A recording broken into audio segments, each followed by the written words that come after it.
Capítulo 9. Engañar al caos. A pesar de todo lo dicho hasta el momento, algunas personas todavía pueden pensar que debe ser fácil ser feliz mientras uno tenga suficiente suerte de gozar de salud, ser rico y guapo. Pero, ¿cómo podemos mejorar la calidad de vida cuando las cosas no son como queremos, cuando la fortuna nos ha dado malas cartas? Uno puede, uno puede permitirse cavilar sobre la diferencia entre el disfrute y el placer si no tiene que preocuparse por si el dinero se termina antes del fin de cada mes. Pero para la mayoría de la gente, tales distinciones son un lujo que no pueden concederse.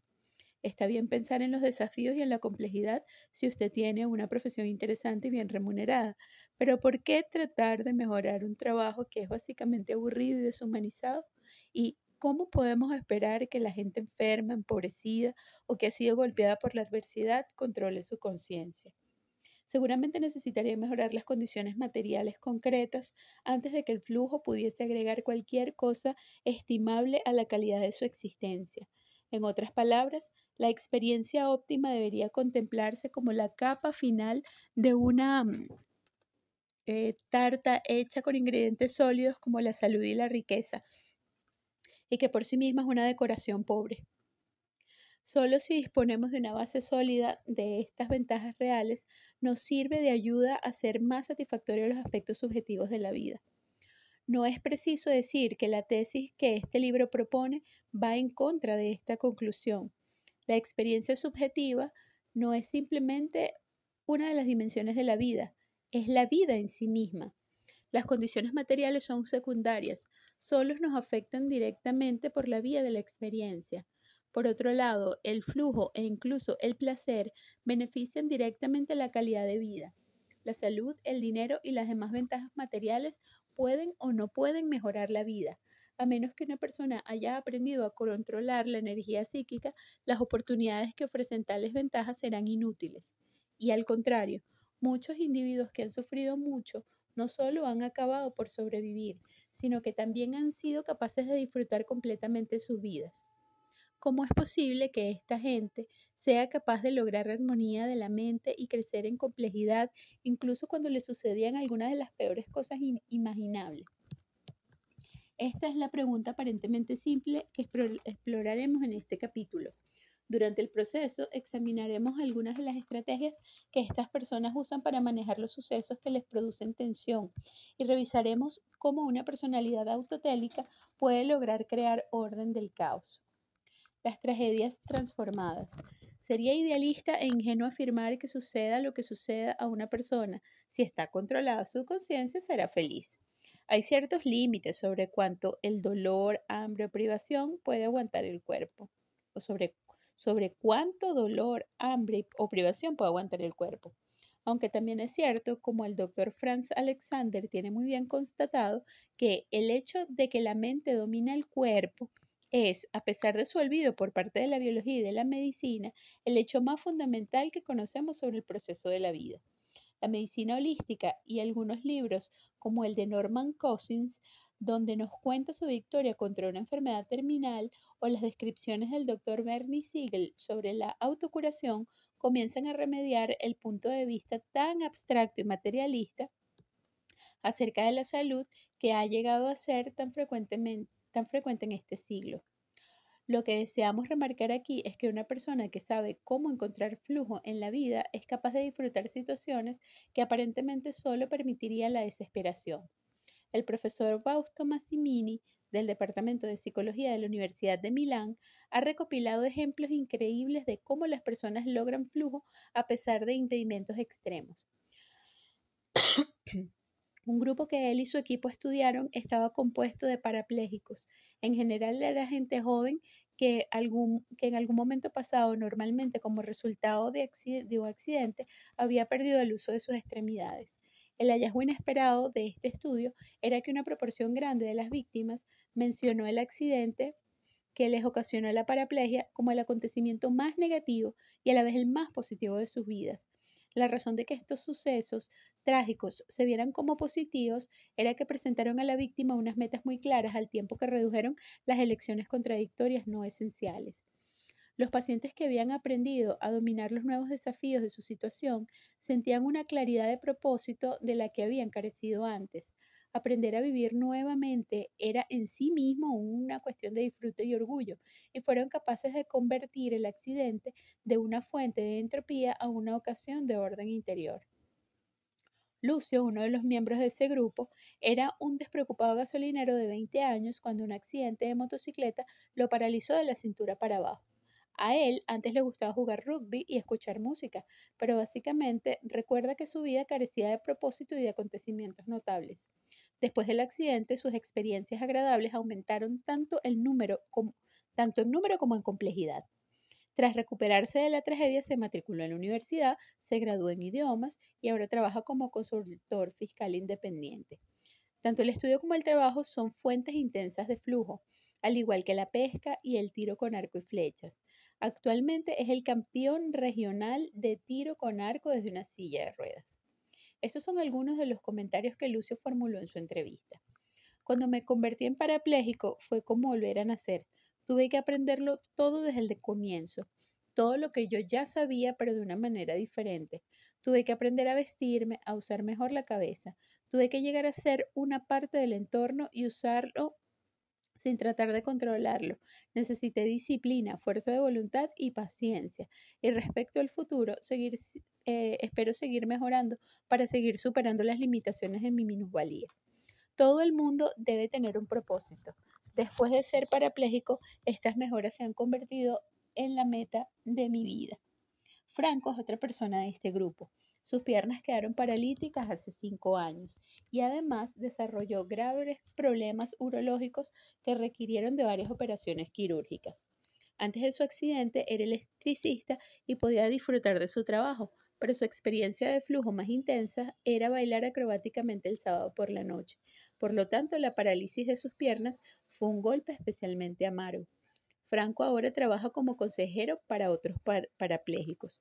En este caso, también un percance casi inconcebible le ha conducido al enriquecimiento en vez de la disminución de la complejidad de su experiencia.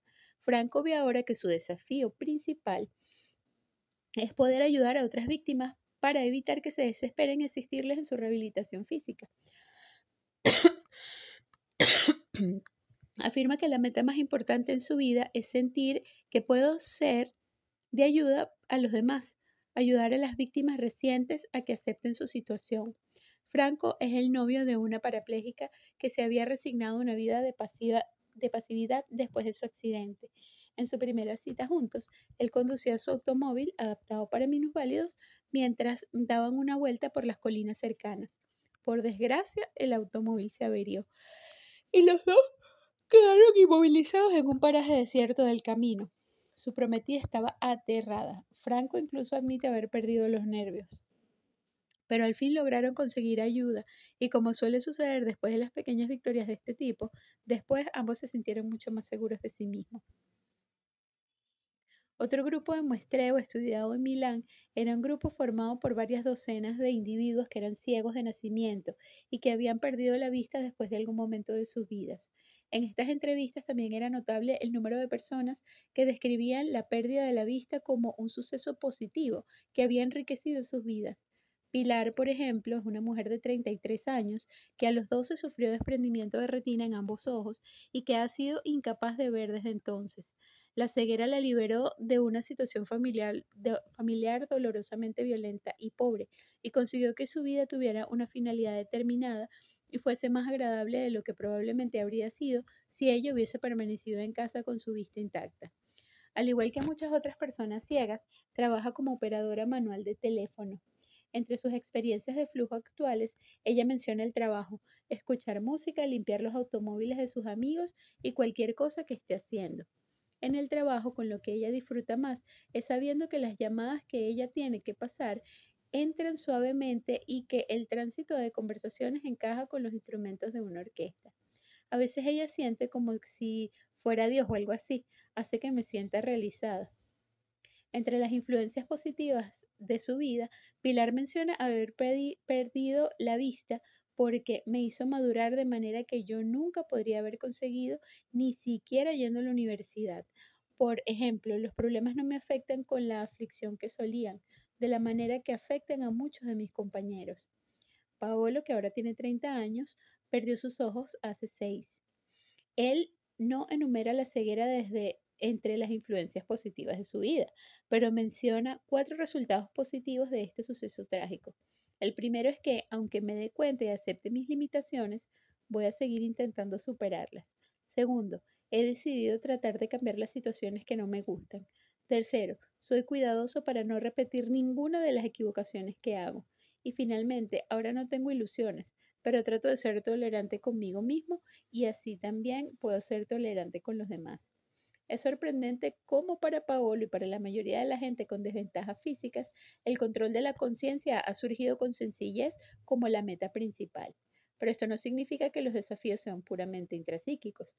Paolo pertenece a la Confederación Nacional del Ajedrez, participa en las competiciones atléticas para ciegos y se gana la vida enseñando música.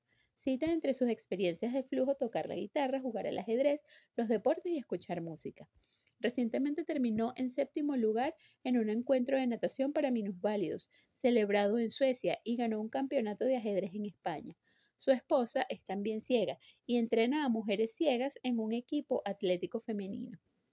Él actualmente desea escribir un texto en braille sobre cómo aprender a tocar la guitarra clásica, aunque ninguno de estos asombrosos logros importaría mucho si Paolo no sintiese el control de su vida interior. Y también está Antonio, que enseña en la escuela superior y está casado con una mujer que también es ciega. Su desafío actual es adoptar a un niño ciego, la primera vez que tal adopción se considera posible en todo el país. Anita, que describe experiencias de flujo muy intensas mientras esculpe la arcilla, hace el amor y lee en braille.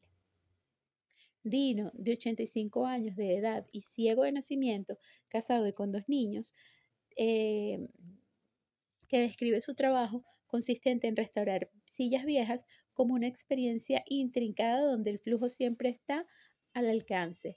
Cuando reparó una silla rota, usó caña natural, no las fibras sintéticas que se usan en las fábricas. Me siento tan bien cuando la atención es la adecuada, especialmente cuando sucede al primer intento, que cuando termino el asiento durará 20 años más, y tantos otros como ellos. Otro grupo que el profesor Massimini y su equipo han estudiado son los vagabundos sin hogar, la gente de la calle, que es tan frecuente en las grandes ciudades europeas como en Manhattan. Solemos entristecernos al verlo, y no hace muchos años quienes pareciesen incapaces de adaptarse a la vida normal habrían sido diagnosticados como psicópatas o algo peor. De hecho, muchos de ellos han resultado ser individuos desafortunados cuya fortaleza ha sido vencida por catástrofes de diversos tipos. No obstante, nuevamente asombra saber cuántos de ellos han sido capaces de transformar sus míseras condiciones en una existencia que tiene las características de una experiencia satisfactoria de flujo. De los muchos ejemplos, citaremos extensamente una entrevista que puede representar el sentir de muchos otros vagabundos. Reyad, perdón, Rayad es un egipcio de 33 años de edad que actualmente duerme en los parques de Milán. Come en cocinas de caridad y de vez en cuando lava los platos en restaurantes cuando necesita dinero. Durante la entrevista leyeron una descripción de la experiencia de flujo y le preguntaron si alguna vez le había sucedido esto. Contestó, sí. Describe mi vida entera desde el 67 hasta hoy. Después de la guerra de 1967, decidí salir de Egipto en autostop y venir a Europa. Siempre he vivido con mi mente concentrada dentro de mí. No ha sido simplemente un viaje, ha sido una búsqueda de mi propia identidad. Cada hombre tiene algo que descubrir dentro de sí mismo. Cada hombre tiene algo que la gente en mi pueblo estaba segura de que yo estaba loco cuando decidí empezar a caminar hacia Europa. Pero la mejor cosa en la vida es conocerse a sí mismo. Mi idea desde 1967 ha permanecido igual, encontrarme a mí mismo. Tuve que luchar contra muchas cosas. Pasé por el Líbano y su guerra, por Siria, Jordania, Turquía y Yugoslavia, antes de llegar hasta aquí. Tuve que enfrentarme a todo tipo de desastres naturales. Dormí en zanjas cerca del camino en medio de la tormenta. Estuve implicado en accidentes. He visto amigos muertos cerca de mí, pero mi concentración nunca flaqueó. Ha sido una aventura que ha durado 20 años pero seguirá durante el resto de mi vida. Mediante estas experiencias he visto que el mundo no tiene valor. La única cosa que cuenta para mí ahora, la primera y la última, es Dios. Yo estoy muy concentrado cuando rezo con mis cuentas de oración. Entonces soy capaz de poner en calma mis sentimientos, tranquilizarme y evitar enloquecer. Yo creo que el destino manda en mi vida y no tiene sentido luchar demasiado. Durante mi vida he visto hambre, guerra, muerte y pobreza. Ahora mediante el rezo he empezado a escucharme. He vuelto a mi centro. He logrado concentración y he entendido que el mundo no tiene ningún valor. El hombre nació para ser probado sobre esta tierra. Los automóviles, la televisión y las ropas son secundarias. El asunto principal es que nosotros nacimos para loar al Señor. Todos tenemos nuestro propio destino y deberíamos ser como el león en el proverbio. El león cuando corre tras un rebaño de gacelas puede atraparlas únicamente de una en una. Yo trato de ser como él y no como los occidentales, que enloquecen trabajando aunque no puedan comer más de un pan de cada día, más que su pan de cada día. Si vivo 20 años más, trataré de vivir disfrutando de cada momento en vez de matarme para conseguir más. Si estoy aquí, es para vivir como un hombre libre que no depende de nadie. Puedo permitirme avanzar lentamente. Si no gana nada hoy, no importa. Significa que esto sucede porque es mi destino. El próximo día puedo ganar 100 millones o tener una enfermedad terminal, como dijo Jesucristo. ¿De qué le sirvió a un hombre ganar el mundo entero si se pierde a sí mismo? Yo trato primero de conquistarme. No me preocupa si pierdo el mundo. Empecé este viaje como un polluelo que sale de su huevo y desde entonces he caminado en la libertad. Cada hombre debería conocerse a sí mismo y experimentar la vida en todas sus formas. Yo podría haber seguido durmiendo en mi lecho y encontrar trabajo en mi pueblo, porque disponía de un trabajo para mí, pero decidí dormir con los pobres, porque hay que sufrir para llegar a ser un hombre. Uno no consigue ser un hombre casándose o a través del sexo.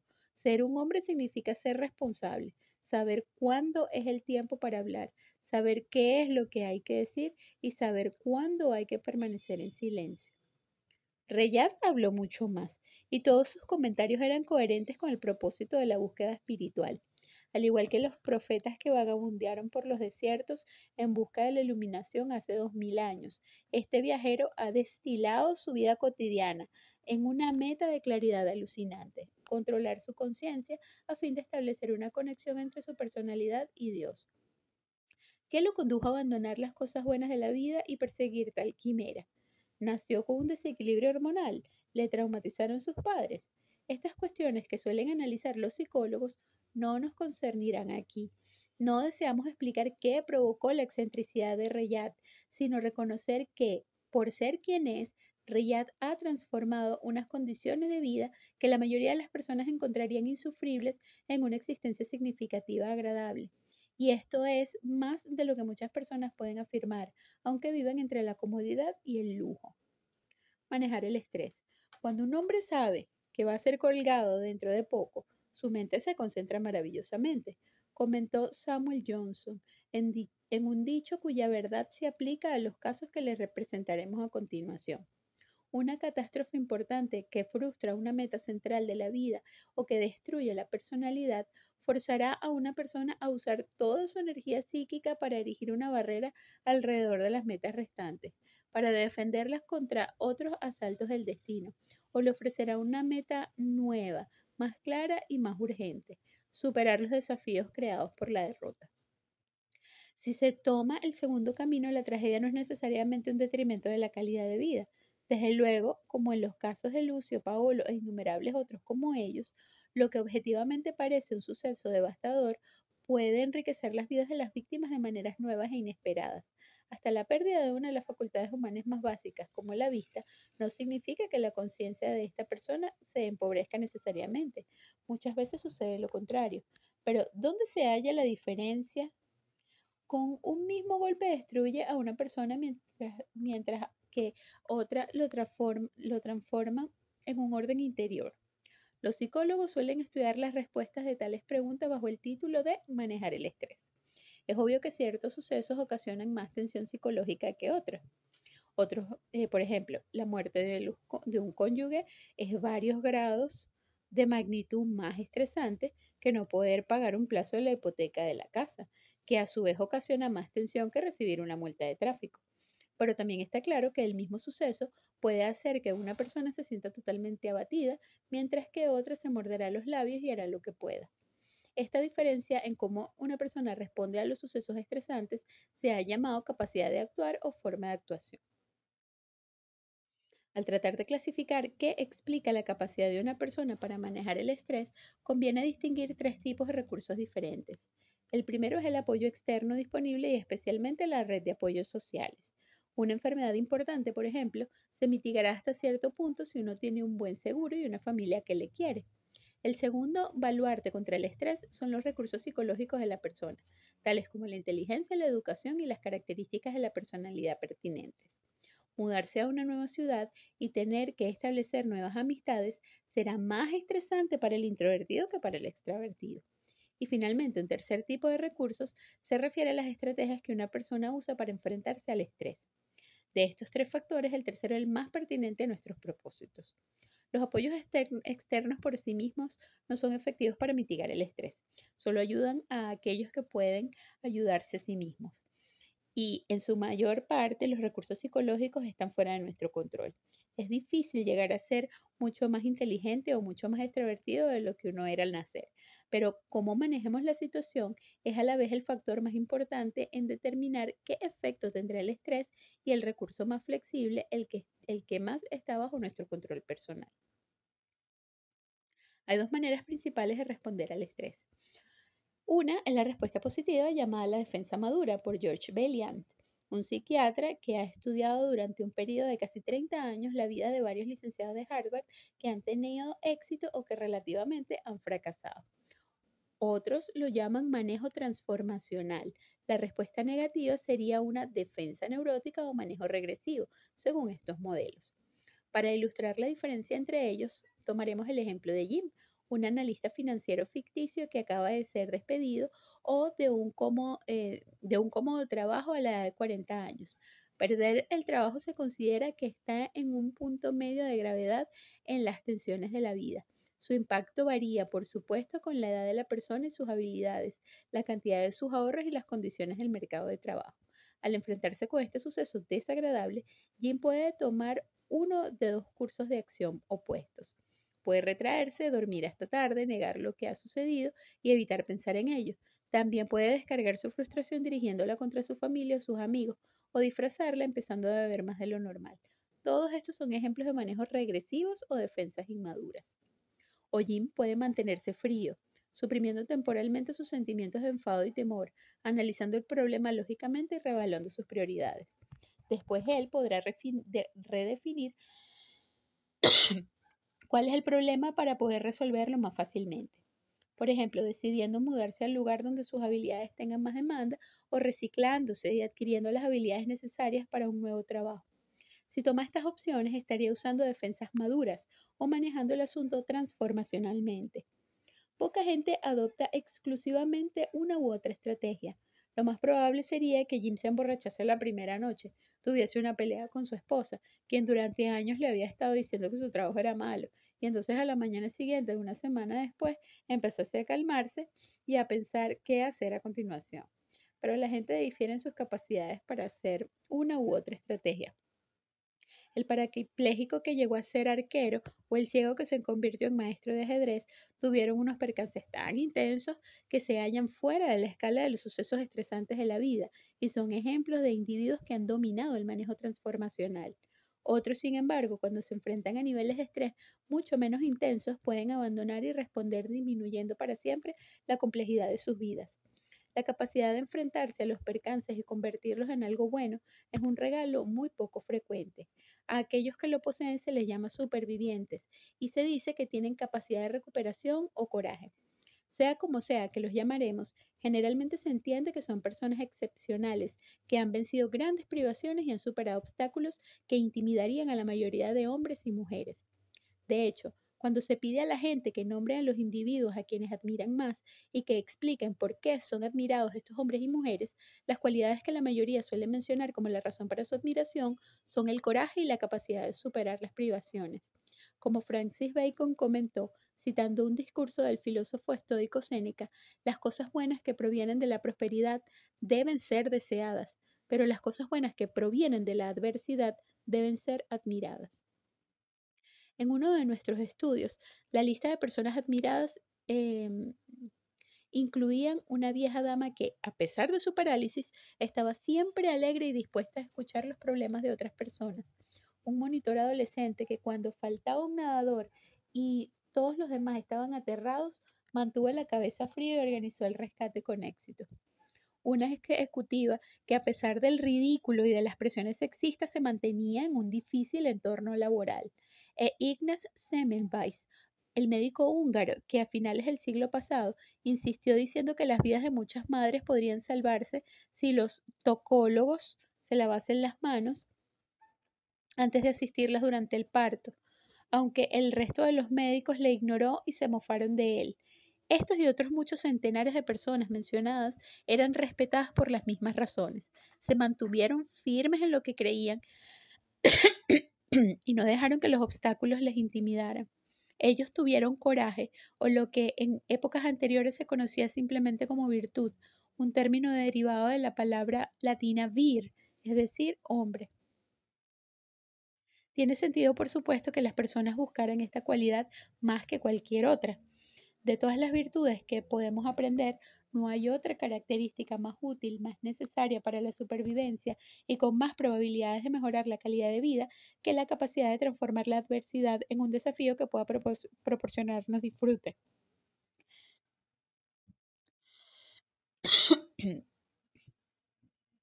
Admirar esta cualidad significa que prestamos atención a aquellos que la personifican y así tenemos una oportunidad para emularles si fuese necesario. Por lo tanto, admirar el coraje es en sí una característica adaptativa positiva.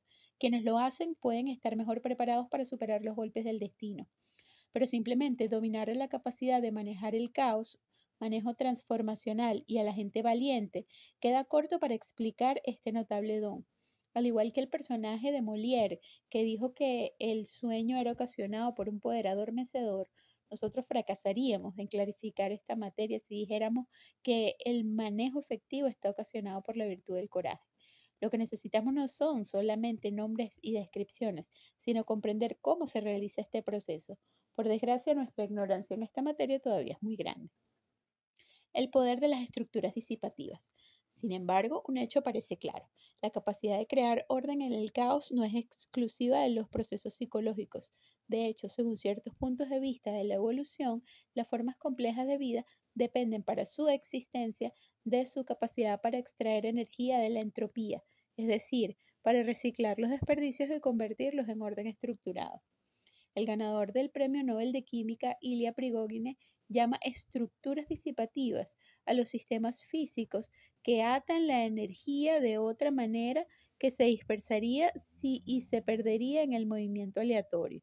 Por ejemplo, todo el reino vegetal que cubre nuestro planeta es una enorme estructura disipativa porque se alimenta de la luz que normalmente es un inútil subproducto de la combustión del Sol. Las plantas han encontrado una manera de transformar este derroche de energía en la estructura que compone sus hojas, flores, fruta, corteza y madera. Y sin las plantas no existirían los animales. Finalmente, toda la vida sobre la Tierra es posible gracias a las estructuras disipativas que capturan el caos y lo transforman en un orden más complejo. Los seres humanos también han conseguido utilizar la energía sobrante para sus metas. La primera invención tecnológica importante, el fuego, es un buen ejemplo. Al principio los incendios comenzaron al azar. Los volcanes, los relámpagos y la combustión espontánea encendieron combustible aquí y allí, y la energía de la madera al descomponerse se dispersó sin propósito. Cuando el hombre aprendió a controlar el fuego, usó su energía disipativa para calentar sus cuevas, cocinar sus alimentos y finalmente para forjar objetos de metal. Los motores que funcionan gracias al vapor, a la electricidad, a la gasolina y a la fusión nuclear también se basan en el mismo principio, aprovechar la energía que de otra manera se perdería o se opondría a nuestras metas. A menos que los hombres hubiesen aprendido diversos trucos para transformar las fuerzas del desorden en alguna cosa que pudieran usar, nosotros no habríamos sobrevivido con tanto éxito. La psique, como hemos visto, opera según principios similares. La integridad de la personalidad depende de la capacidad para tomar sucesos destructivos o neutros y convertirlos en positivos. Ser despedido puede ser una bendición si uno lo convierte en una oportunidad para encontrar otra cosa que hacer que esté más en sintonía con los propios deseos. En la vida de todas las personas, las posibilidades de que solo le ocurran cosas buenas son sumamente escasas. La posibilidad de que todos nuestros deseos se cumplan siempre es insignificante. Tarde o temprano, todos tendremos que enfrentarnos a sucesos que contradigan nuestras metas, las desilusiones, las enfermedades, los reveses financieros y finalmente la inevitabilidad de la muerte. Cada suceso de este tipo es una retroalimentación negativa que produce desorden en la mente. Cada uno amenaza a la personalidad y menoscaba su funcionamiento. Si el trauma es lo bastante grave, la persona puede perder la capacidad de concentrarse en las metas necesarias. Si sucede esto, la personalidad ha perdido el control. Si el deterioro es muy grave, la conciencia llega a comportarse aleatoriamente y la persona pierde la cabeza. O sea, los diversos síntomas de la enfermedad mental asumen la dirección. En casos menos graves, la personalidad amenazada sobrevive, pero crecen los bloqueos, se encoge bajo el ataque, se retira tras enormes defensas y vegeta en un estado de continua sospecha.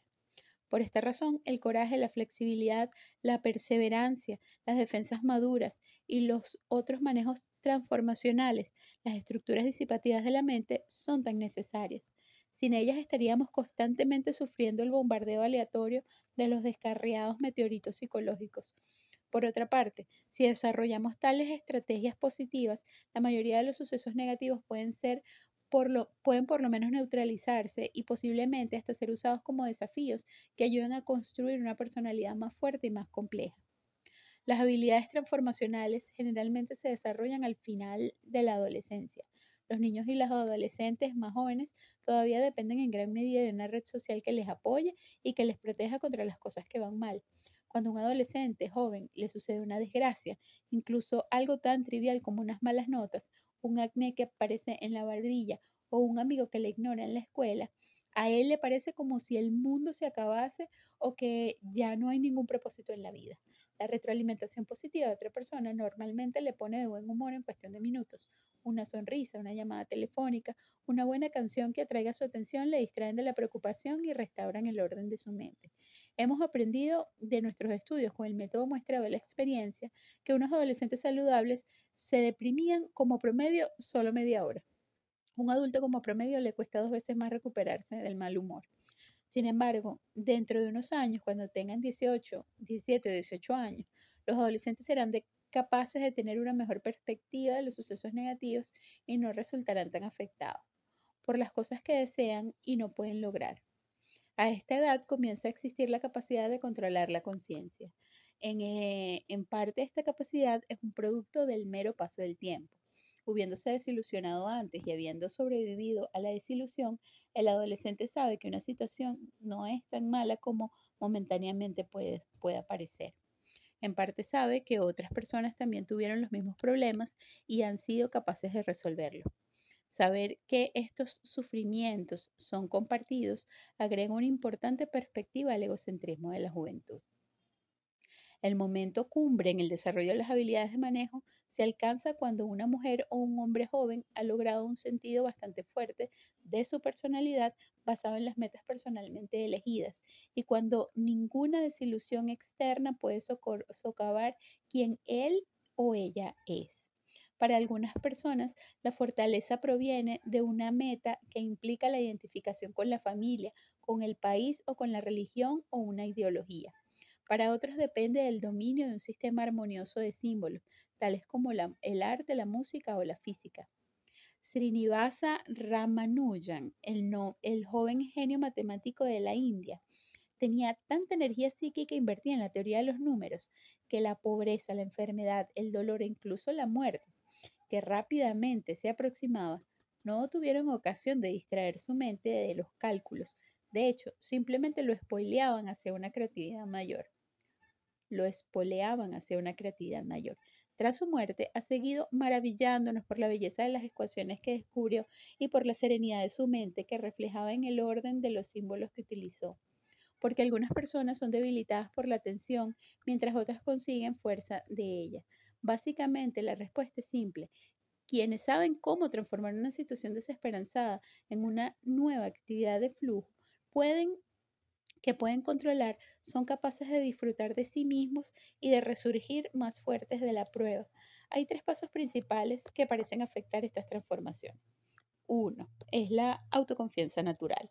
Richard Logan encontró en su estudio sobre individuos que sobrevivieron a severas pruebas físicas, exploradores polares solos en el Ártico, prisioneros de campos de concentración, que la actitud común compartida por estas personas era la creencia sin reservas en que su destino estaba en sus manos. No dudaron de que sus recursos propios serían suficientes para permitirles determinar su destino. En este sentido, los denominó personas con autoconfianza, aunque a la vez sus egos parecen estar curiosamente ausentes. No son egoístas. Su energía no se destinaba a dominar su entorno, sino a encontrar una manera armoniosa de funcionar dentro de él. Esta actitud se da cuando una persona no se ve en contraposición a su entorno, como un individuo que insiste en que sus metas, sus intenciones están por encima de todo lo demás. En vez de eso, se siente parte de lo que lo rodea e intenta dar lo mejor de sí dentro del sistema en que debe moverse. Paradójicamente, este sentimiento de humildad, reconocer que las propias metas pueden tener que subordinarse a una entidad mayor y que para triunfar uno debe jugar con un conjunto de reglas diferentes a las que prefiere, es una señal distintiva de las personas fuertes. Para tomar un ejemplo trivial muy común, suponga que una fría mañana, cuando usted tiene prisa para ir a la oficina, el motor del automóvil no se pone en marcha cuando trata de arrancarlo. En tales circunstancias, muchas personas se obsesionan cada vez más con su meta, ir a la oficina, tanto que no son capaces de elaborar otros planes. Pueden maldecir el automóvil, girar la llave del coche más frenéticamente, golpear el salpicadero con desesperación, normalmente en vano. La participación de su ego les impide manejar eficazmente la frustración y conseguir realizar su meta. Un enfoque más sensato sería reconocer que el automóvil le da igual que usted tenga prisa. El automóvil sigue sus propias leyes y la única manera de conseguir que se mueva es tenerlas en cuenta. Si usted no tiene ni idea de qué puede afectar el arranque, más vale que llame a un taxi o que busque una meta alternativa. Anule la cita y encuentre algo útil que hacer en el lugar. Básicamente, para llegar a este nivel de autoconfianza hay que creer en uno mismo, en el propio entorno y en el lugar que uno ocupa en él. Un buen piloto de avión conoce sus habilidades, tiene confianza en la máquina con que vuela y consciente de las acciones que se requieren en caso de un huracán o en caso de que el hielo le cubra las alas. Por lo tanto, ¿qué te pasa, negra? Negra, ¿qué pasó?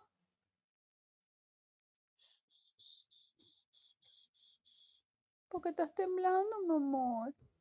¿Qué pasó, bebé? Ya.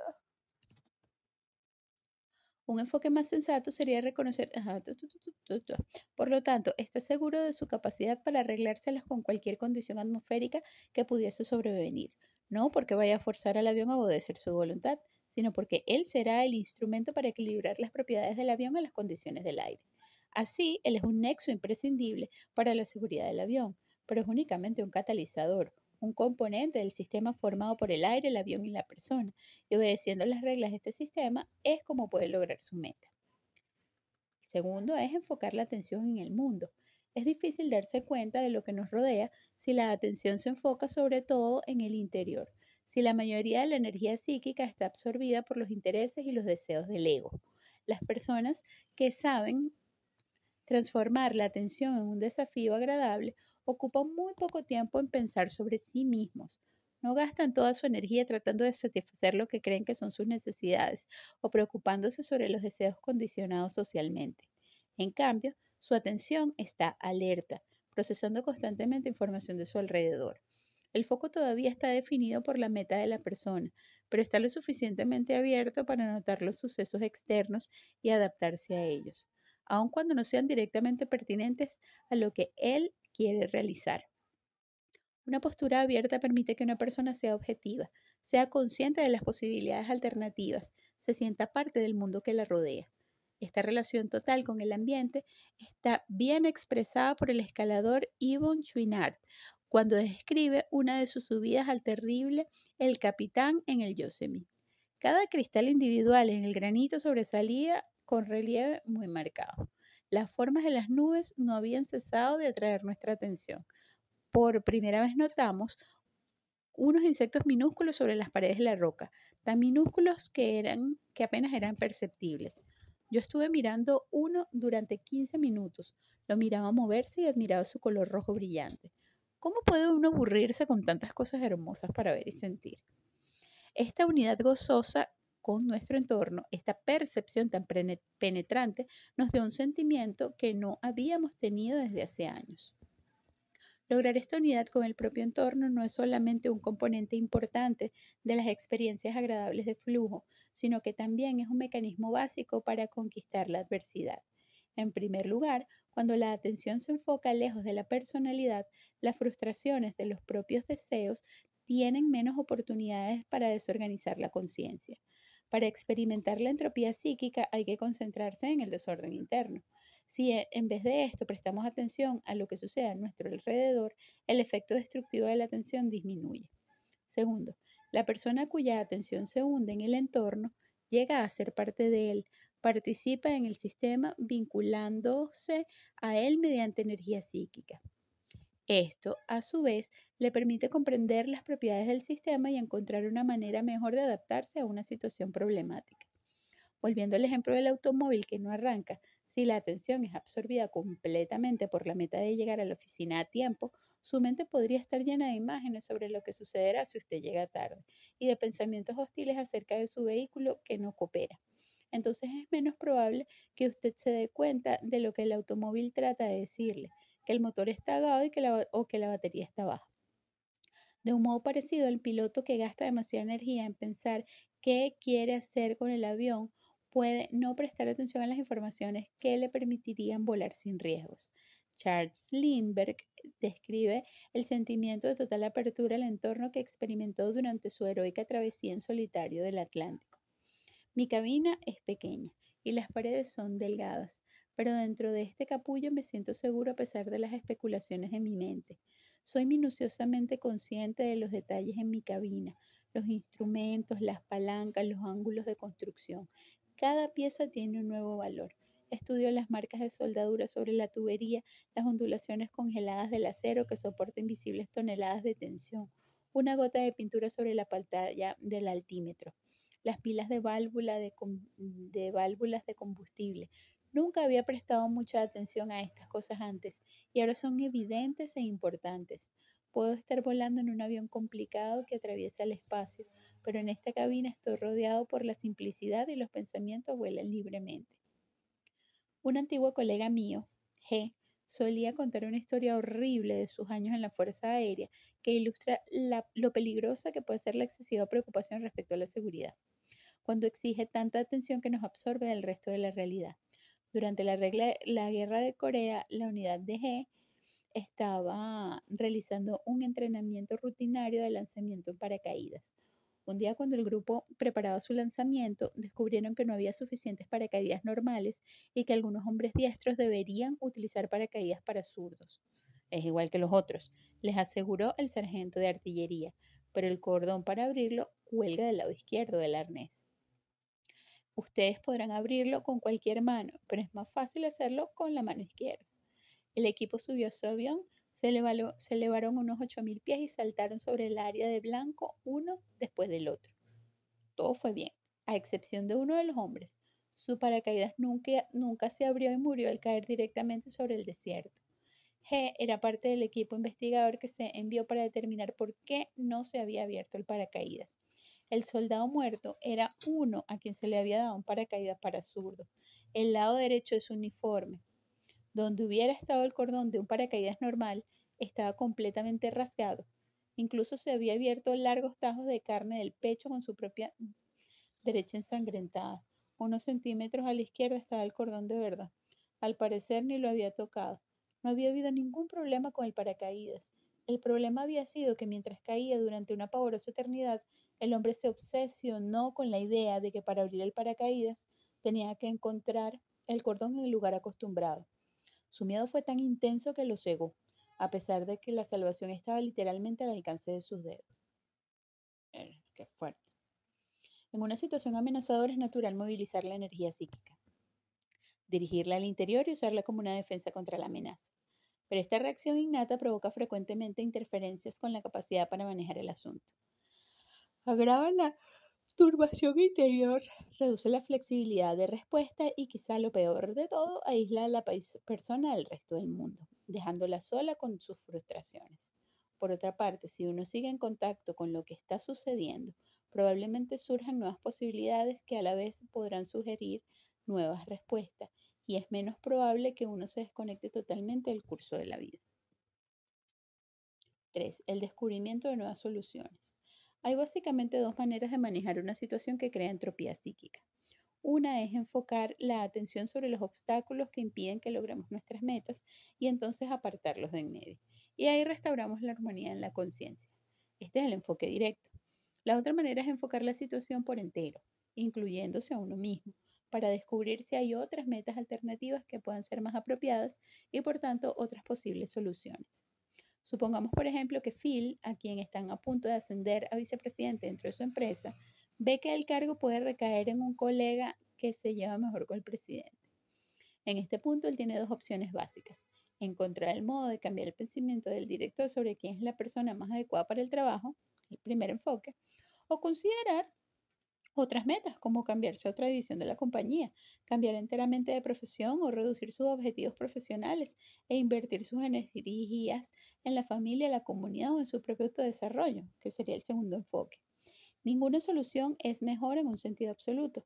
Lo que importa es si tiene sentido desde el punto de vista de las metas totales de Phil y se le permitirá aumentar al máximo el disfrute de su vida. Cualquiera que sea la solución que adopte, si Phil se toma a sí mismo, a sus necesidades y a sus deseos demasiado seriamente, estará en peligro tan pronto como las cosas no sucedan como él desea. No tendrá la suficiente atención libre a su alcance para buscar otras opciones realistas y en vez de encontrar agradables los nuevos desafíos, se sentirá rodeado de tensiones y amenazas. Casi todas las situaciones que encontramos en la vida nos presentan posibilidades para el crecimiento. Como hemos visto, incluso desastres terribles como la ceguera y la paraplegia pueden convertirse en condiciones para el disfrute y una mayor complejidad. Hasta la cercanía de la muerte puede servir para crear armonía en la conciencia en lugar de desesperación. Pero estas transformaciones requieren que la persona esté dispuesta a percibir oportunidades inesperadas. La mayoría de nosotros estamos tan rígidamente conducidos por la programación genética y por el condicionamiento social que ignoramos las opciones para elegir cualquier otro curso de acción. Vivir exclusivamente gracias a las instrucciones genéticas y sociales funciona mientras todo va bien. Pero en el momento en que las metas biológicas o sociales se frustran, lo que a largo plazo es inevitable, una persona debe formular nuevas metas y crear una nueva actividad de flujo para sí misma o derrochar a sus energías en el caos interior. Pero ¿cómo hacer para descubrir estas estrategias alternativas? La respuesta es básicamente sencilla. Si uno opera con confianza natural en sí mismo y se mantiene abierto al entorno e implicado en él, es probable que surja la solución. El proceso de descubrir nuevas metas en la vida es parecido en muchos aspectos a cómo el artista crea a cómo un artista crea una obra de arte única, mientras que un artista convencional pinta el lienzo sabiendo lo que quiere pintar y mediante la intención original y mantiene la intención original hasta el trabajo. Estoy demasiado cansada.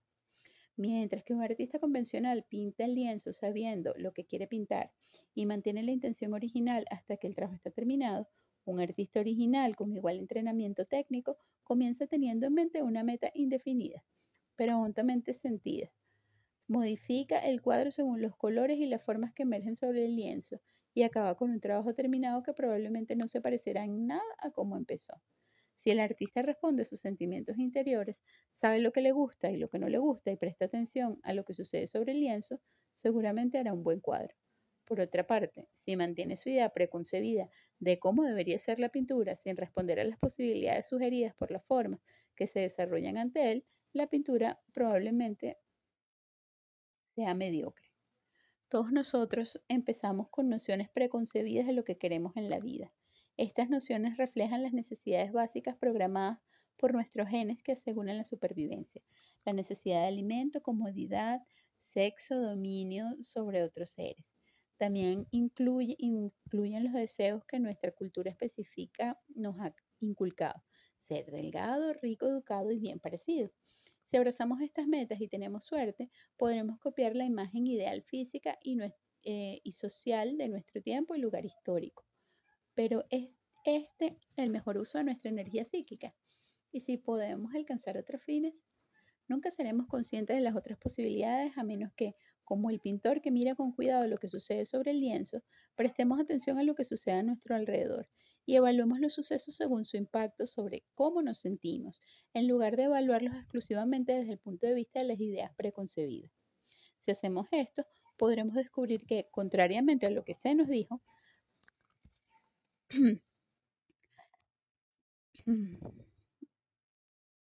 es más satisfactorio ayudar a otra persona que vencerla, o que es más agradable hablar con un niño de 2 años que jugar al golf con el presidente de nuestra empresa. La personalidad autotélica, resumen. En este capítulo hemos demostrado repetidamente que las fuerzas exteriores no determinan si la adversidad será capaz de convertirse en disfrute.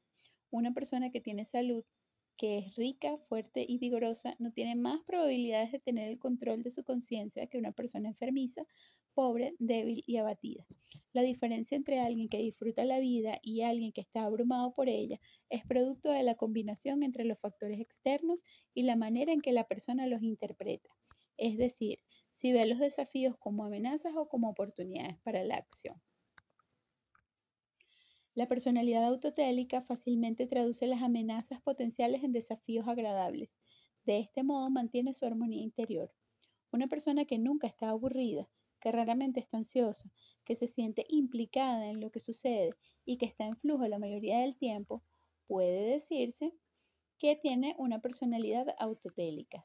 El término literalmente significa una personalidad que tiene metas autónomas y refleja la idea de que este individuo tiene relativamente pocas metas que no se originen desde dentro de su personalidad. Para la mayoría de las personas, las metas vienen determinadas directamente por las necesidades biológicas y las convenciones sociales. Por lo tanto, su origen está fuera de la personalidad. Para una persona autotélica, las metas primarias surgen de la experiencia evaluada en la conciencia y por consiguiente la propia personalidad. La personalidad autotélica transforma experiencias potencialmente entrópicas en flujo. Por lo tanto, las reglas para desarrollar una personalidad autotélica son simples y derivan directamente del modelo de flujo. Brevemente puede resumirse en lo siguiente. Definir las metas. Para ser capaces de experimentar el flujo hay que tener claras las metas a lograr. Una persona con una personalidad autotélica aprende a elegir desde los compromisos para toda la vida, tales como casarse o elegir una profesión, a decisiones triviales como qué hacer el fin de semana o cómo ocupar el tiempo esperando en el dentista, sin muchos nervios y con el mínimo de pánico. La selección de una meta está relacionada con el reconocimiento de los desafíos. Si decido aprender a jugar tenis, tendré que aprender cómo hacer el saque y a usar mi muñeca al hacer un revés, a desarrollar mi resistencia y mis reflejos. O la sucesión causal puede invertirse. Porque disfruto golpeando la pelota sobre la red, puedo mejorar la meta de aprender a jugar el tenis. De todos modos, las metas y los desafíos se implican mutuamente. Tan pronto como las metas y los desafíos definen un sistema de acción, a la vez sugieren las habilidades necesarias para actuar dentro de este sistema. Si decido abandonar mi trabajo y llegar a ser un operador turístico, debería aprender gestión hotelera, financiación, emplazamientos comerciales, etc. La sucesión puede comenzar también en orden inverso. Percibo en mí unas habilidades que podrían ser útiles en el desarrollo de una meta particular que se construye sobre estos puntos fuertes. Es decir, puedo decidir ser un operador turístico porque veo que tengo los requisitos adecuados para ello. Y para desarrollar las habilidades uno necesita prestar atención a los resultados de las propias acciones, controlar la retroalimentación. Para llegar a ser un buen operador turístico tengo que interpretar correctamente lo que opinan los banqueros que ¿Qué opinan los banqueros que pueden prestarme dinero sobre mi propuesta de negocio? Necesito saber qué aspectos de la operación son atractivos a los clientes y qué aspectos les desagradan. Sin la atención constante a la retroalimentación, pronto seré ajeno al sistema de acción, cesaré de desarrollar mis habilidades y llegaré a ser menos efectivo. Una de las diferencias básicas entre una persona con una personalidad autotélica y otra sin ella es que la primera sabe que es ella quien tiene que elegir cualquier meta que persiga. Lo que hace no es producto del azar, ni es el resultado de determinadas fuerzas externas. Este hecho provoca dos resultados aparentemente opuestos. Por un lado, al tener un sentimiento de propiedad sobre sus decisiones, la persona se dedica a ellas con mayor fuerza. Sus acciones son fiables y controladas internamente. Por otro lado, sabiendo que son sus propias metas, pueden modificarlas fácilmente cuando las razones para conservarlas no tengan sentido.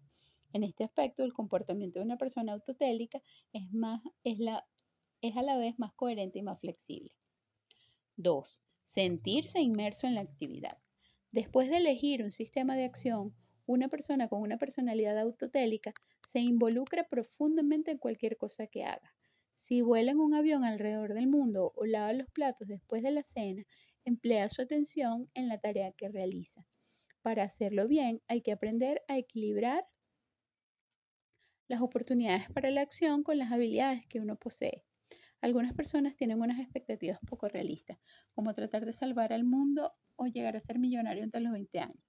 Cuando sus esperanzas se desvanecen, la mayoría se desanima y sus personalidades se marchitan por la pérdida de energía psíquica gastada en intentos estériles. En el otro extremo, muchas personas languidecen porque no confían en su propio potencial. Escogen la seguridad de unas metas triviales y mantienen el conocimiento de la complejidad al nivel más bajo disponible.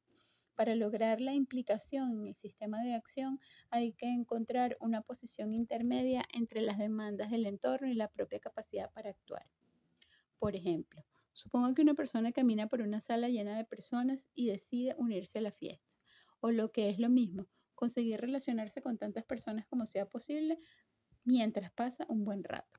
Si la persona carece de una personalidad autotélica, podría ser incapaz de comenzar una interacción por sí misma y retirarse a un rincón deseando que alguien la vea. O puede tratar de ser bullicioso y excesivamente charlatán, volviendo contra él a las personas con su simpatía impropia y superficial. Ninguna de estas estrategias tendría éxito ni probablemente le haría pasar un buen rato. Una persona con una personalidad autotélica al entrar a la sala cambiaría el foco de su atención, la dirigiría a la fiesta, el sistema de acción. Ya va. Una persona con una personalidad autotélica al entrar en la sala cambiaría el foco de su atención, la dirigiría a la fiesta, el sistema de acción al que desea unirse. Observaría a los invitados, trataría de adivinar cuál de ellos puede tener intereses parecidos y un temperamento compatible, y empezaría a hablarle a esas personas sobre temas que crea que serán mutuamente agradables. 5 de septiembre, 11:40 de la noche. ¿Dónde me quedé? Si la retroalimentación es negativa, si la conversación resulta ser aburrida o no interesa a su interlocutor, buscará un tema diferente o un interlocutor diferente. Solo cuando las acciones de una persona se equiparan adecuadamente con las oportunidades del sistema de acción, llega a implicarse verdaderamente. La implicación es facilitada sobre todo por la capacidad para concentrarse.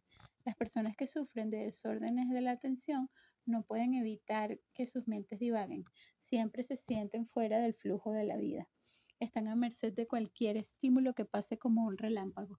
Distraerse en contra de su propia voluntad es la señal más segura de que uno no tiene el control. Aunque es asombroso el poco esfuerzo que la mayoría de las personas hace para mejorar el control de su atención. Si leer un libro parece demasiado difícil, en vez de gozar la concentración, tendemos a dejarlo a un lado y encendemos la televisión, que no solamente requiere de una atención mínima, sino que de hecho tiende a disminuir la poca que nos quedaba con los cambios de canal, las interrupciones comerciales y el contenido generalmente vacío. 3. prestando atención a lo que está sucediendo. La concentración conduce a la involucración, que solo puede mantenerse con aportes constantes de atención. Los atletas son conscientes de que en una carrera incluso un despiste momentáneo puede acarrearles la derrota. Un campeón de los pesos pesados puede quedar noqueado si no ve venir el golpe de su adversario. El jugador de baloncesto fallará el tiro si permite que le distraiga por el rugido de los espectadores. Los mismos errores amenazan a quien participa en un sistema complejo. Para permanecer en él debe seguir invirtiendo energía psíquica. El padre que no escucha atentamente a su hijo malogra la interacción. El abogado que se distrae puede perder el caso y el cirujano cuya mente divaga puede perder al paciente. Tener una personalidad autotélica implica la capacidad de mantener la involucración. La conciencia de uno mismo es la fuente más común de distracción, pero no es un problema para esta persona.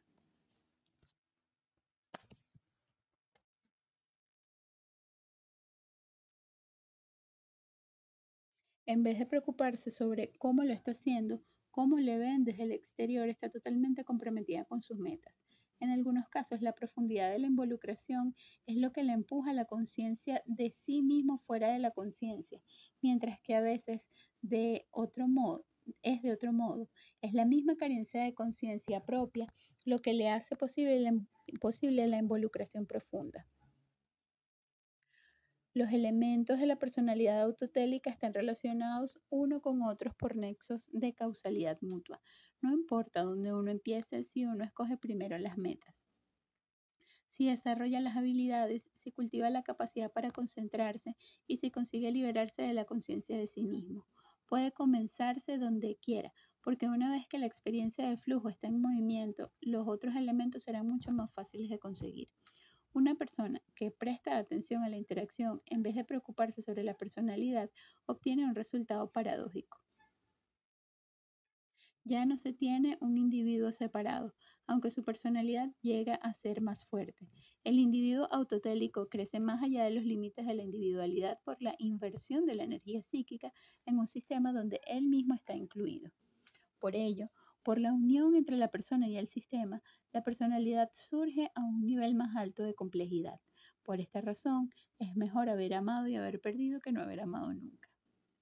La personalidad de una persona que todo lo ve desde una perspectiva, pues, perspectiva egocéntrica puede ser más segura, pero ciertamente es un pariente pobre de la persona que está dispuesta a comprometerse, a implicarse y que está dispuesta a prestar atención a lo que sucede para el bien de la interacción, en vez de buscar solo sus propios intereses. Durante la ceremonia que celebraba la inauguración de una enorme escultura de Picasso en la plaza frente al ayuntamiento de Chicago, sucedió que yo estaba cerca de un abogado conocido mío. Mientras oía el discurso inaugural, noté una mirada de intensa concentración sobre su cara y que sus labios se movían. Le pregunté en qué pensaba y me contestó que trataba de estimar la cantidad de dinero que la ciudad iba a tener que pagar en pleitos ocasionados por las caídas de niños que escalase la escultura. Este abogado era afortunado porque podía transformar todo lo que veía en un problema profesional que sus habilidades podían dominar y así vivir en constante flujo, o se privaba de una oportunidad de crecer al prestar atención únicamente a lo que le era familiar e ignoraba las dimensiones estéticas, cívicas y sociales del acontecimiento. Quizás ambas interpretaciones sean ciertas. A largo plazo, sin embargo, mirar el mundo exclusivamente desde la pequeña ventana de la propia personalidad es algo siempre limitador. Incluso los más respetados físicos, artistas o políticos llegan a ser unos aburridos y dejan de disfrutar la vida si todo lo que puede interesarles es su limitado papel en el universo. 4. Aprender a disfrutar de la experiencia inmediata. El resultado de tener una personalidad autotélica o aprender a ponerse metas, a desarrollar habilidades, a ser sensibles a la retroalimentación, a saber cómo concentrarse y conseguir implicarse, es que uno puede disfrutar de la vida incluso cuando las circunstancias objetivas son brutales o desagradables. Tener el control de la mente significa que literalmente cualquier cosa que suceda puede ser una fuente de regocijo. Sentir la brisa un día de calor, ver una nube reflejada sobre la fachada de cristal de un rascacielos, hacer un buen negocio, ver un niño jugando con un cachorro, beber un vaso de agua. Todo esto pueden ser experiencias profundamente satisfactorias que enriquezcan la propia vida. Sin embargo, lograr este control requiere determinación y disciplina. La experiencia óptima no es el resultado de un enfoque hedonista de la vida, una actitud reflejada del laissez-faire no es una defensa suficiente contra el caos. Como hemos visto desde el propio inicio de este libro, para ser capaz de transformar los sucesos aleatorios en flujo, hay que desarrollar habilidades que mejoren nuestras capacidades, que hagan que uno llegue a ser más de lo que es. El flujo conduce a los individuos a la creatividad y a logros poco corrientes. La necesidad de desarrollar habilidades cada vez más refinadas para sostener el disfrute es lo que subyace detrás de la evolución de la cultura. Motiva tanto a los individuos como a las culturas a transformarse en entidades complejas. Las gratificaciones que ofrece crear orden en la experiencia nos proporcionan la energía que impulsa la evolución. Preparan el terreno para nuestros descendientes, más complejos y más sabios de lo que nosotros somos, que pronto tomarán nuestro lugar. Pero para convertir la existencia en una experiencia de flujo, no basta con aprender meramente a controlar el momento a momento los estados de conciencia. También es necesario tener un contexto global de metas para que los sucesos de la vida cotidiana tengan significado. Si una persona se mueve de una actividad de flujo a otra sin un orden que las relacione, será difícil difícil al final de la vida mirar el pasado y encontrar significado en lo que ha sucedido. Crear armonía en cualquier cosa que uno haga es la última tarea que la teoría de flujo presenta a aquellos que deseen lograr la experiencia óptima. Es una tarea que implica transformar la totalidad de la vida en una única actividad de flujo con metas unificadas que ofrezcan un propósito constante.